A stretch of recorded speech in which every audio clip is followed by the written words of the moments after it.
Yeah. New year, new me. I can't do this anymore.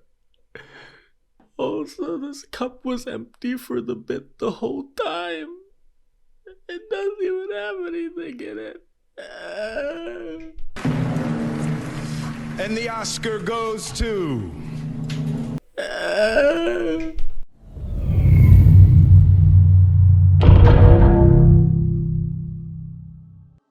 And with another cringy intro under my belt,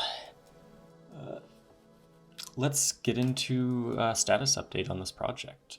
So, obviously I've been gone for quite a while. I was on vacation for a whole month, and then after that it was a busy season at work.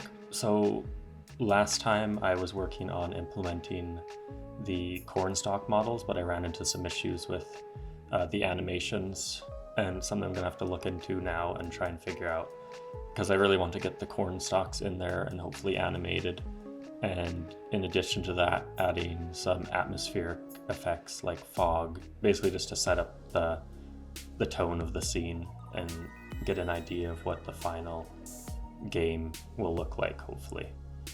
And from there, I first of all need to figure out a name for this game, because I think it's about time, and I have a few in the back of my mind, but I just haven't really decided on anything. After that, I need to go back and do another run through of some tutorials on Unreal Engine and how to use the blueprint system, because it's been a while and that was the newest thing for me, so there's definitely a lot that has just slipped my mind at this point that I need to refresh myself on, as well as just more that I need to learn in general. And once I figure that out again, I'm going to be starting sort of a basic version of the game, and just implementing just some static models or even just like cubes and stuff, just to get the actual foundation of the game code down and have it be playable, and start messing around with some of the mechanics and everything, just to create sort of a skeleton to build off of. Because pretty much most of the art is, well, maybe not most of it, but a lot of the art is done at this point. There's definitely some more to do as I go on, but the art side of things is definitely way more fleshed out than anything relating to the code. However, I intentionally made the game mechanics very simple for that reason, since I'm very new to the coding. So from now on, it's going to be similar to how it was before I left, which is I'm going to aim for one devlog video per month. And I'm also going to try to make one short video in between, just to give like a quick update on the important stuff. And also, I kind of like having both. I like having all the detail and all the steps of the process included in the devlogs, even if it makes them a bit long. But also try to include, like I said, the really important things in these short videos that I'll try to upload at least once in between the devlogs.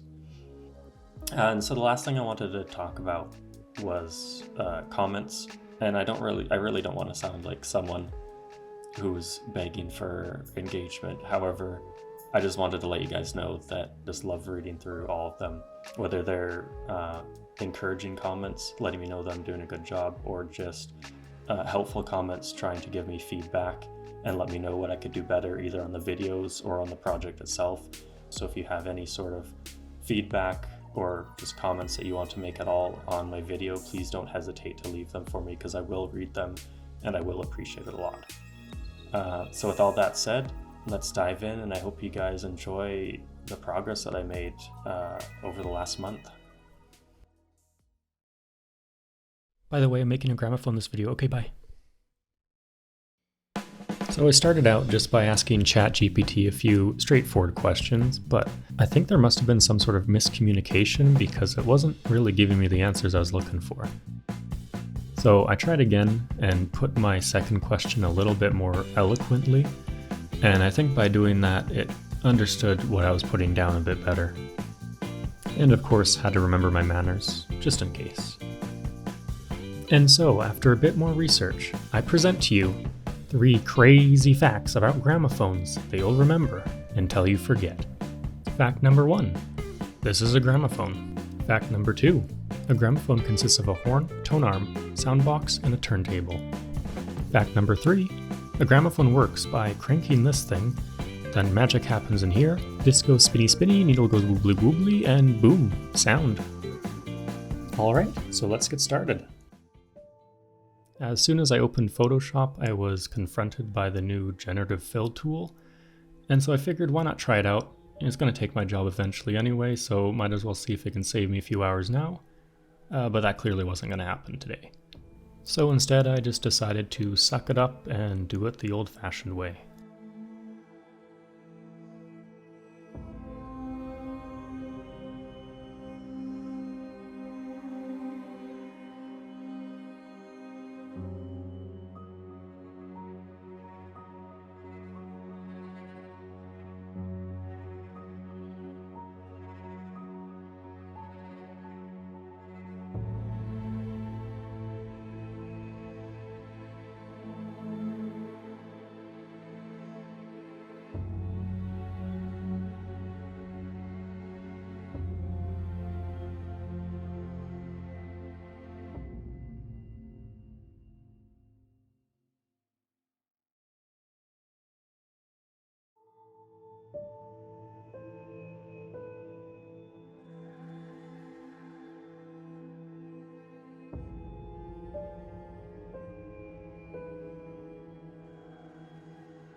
In case I haven't pointed this out before, I like to use copyright-free images of real textures in order to make my concept art a lot more realistic with a lot less effort.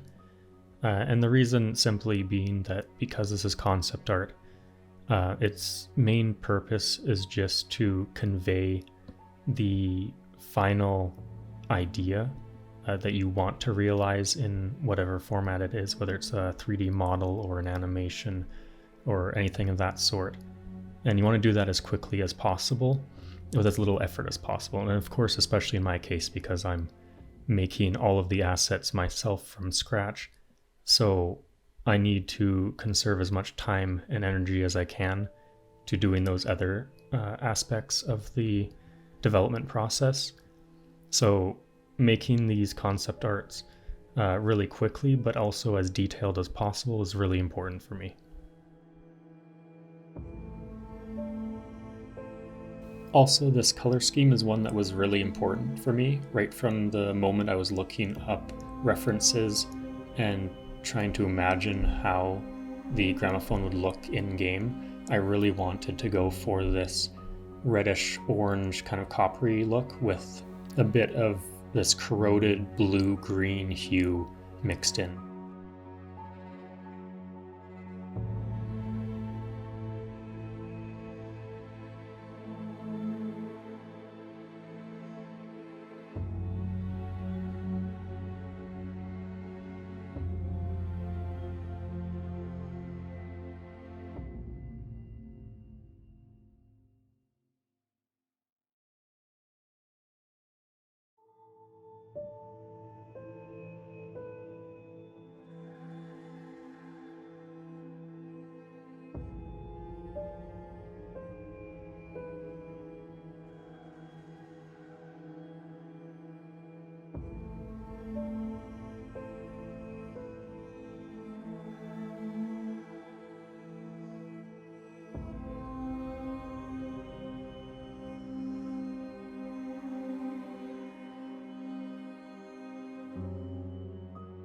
And with the concept done, it's time to model.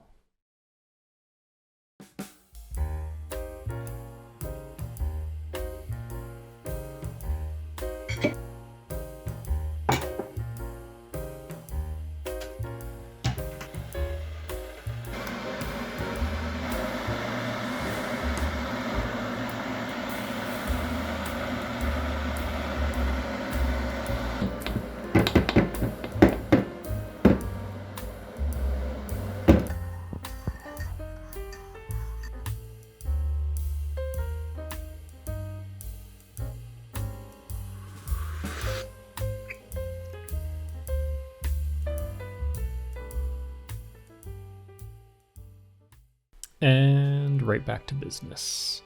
I will say this model was really fun to make, so I do hope you guys enjoy watching the process.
And just for the heck of it, I decided this time around to leave in a good chunk of footage about the UV unwrapping process. For those of you who are unfamiliar with what UV unwrapping is, it is pretty much the process of turning your model into origami that you can unfold and paint, which involves me basically marking out all these seams where it's going to be cut so that it can unfold properly and be organized onto a 2D canvas for painting. I can quite honestly say that UV unwrapping is a fascinating process in the same way that mowing your lawn with a pair of scissors is.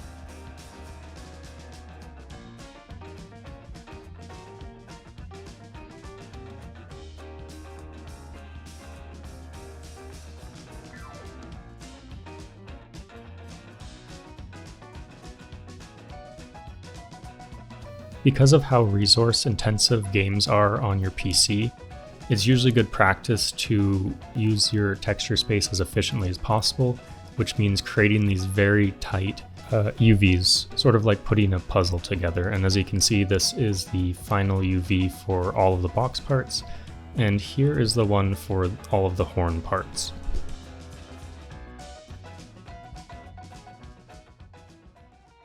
And suddenly, the finish line is in sight. And thankfully, texturing has become one of the easiest and most fun parts of making game assets for me.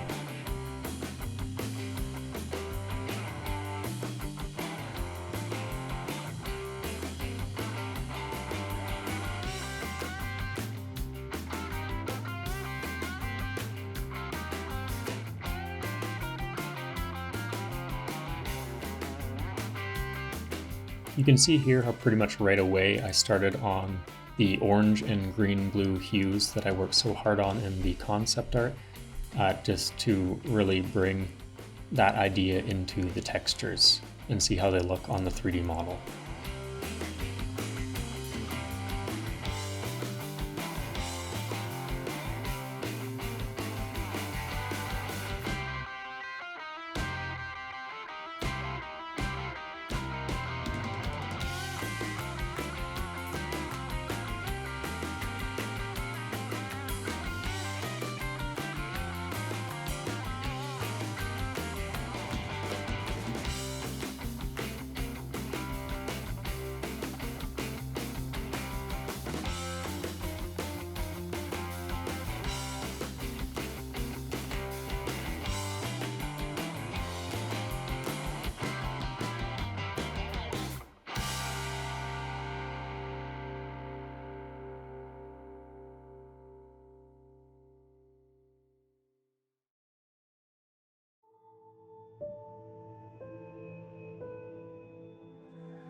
I'm not quite sure why, but this pattern on the sound box was really giving me a hard time. I tried to make these sort of cool maze-like designs and then a bunch of other random designs, but for some reason I just found they were all too weird and complex, which really just goes to show that sometimes simpler is better and you don't need to make hidden details and everything.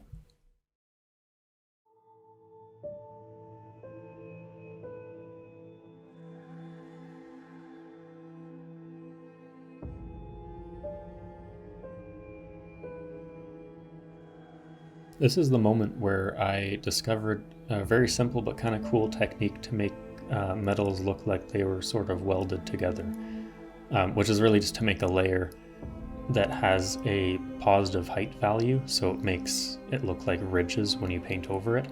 And this allowed me to cover up a lot of awkward seams that weren't actually supposed to be there, like these ones on the gramophone horn where it was just an issue with the UV and it looked kind of awkward until I started painting these welding strips into it.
This here is pretty much the opposite of the welded metal effect I had before, where I'm sort of making something with a negative height value to create cracks in the wood, and I'm actually really impressed and happy with how these turned out.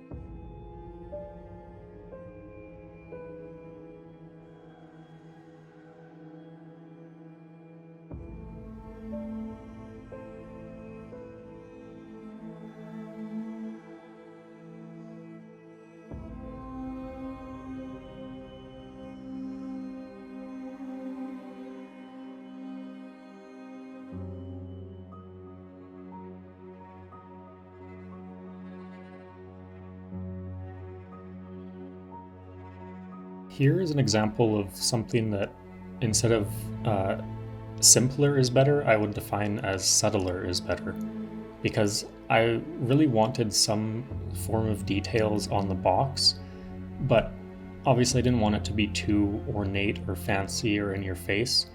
And I ended up just making these very rough carvings that were indented into the wood and wanted to make them almost invisible unless you're looking at them from the right angle. And I feel like it really turned out a lot better than I was expecting. Alright, now for some final steps. As I was mentioning before about the UVs, I was trying to pack a bunch of things into the same UV, which meant that I now had the fun job of combining them all together into one texture.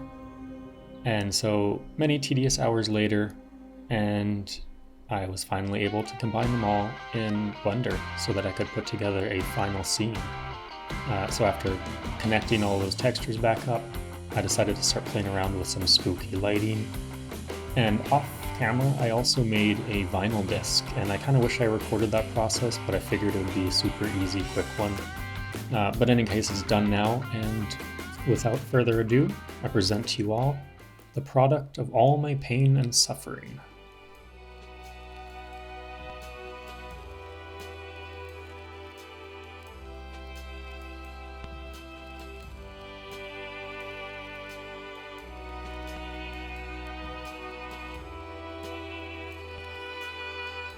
So I hope you guys enjoyed. I hope you liked the model and seen the full process of making it from start to finish.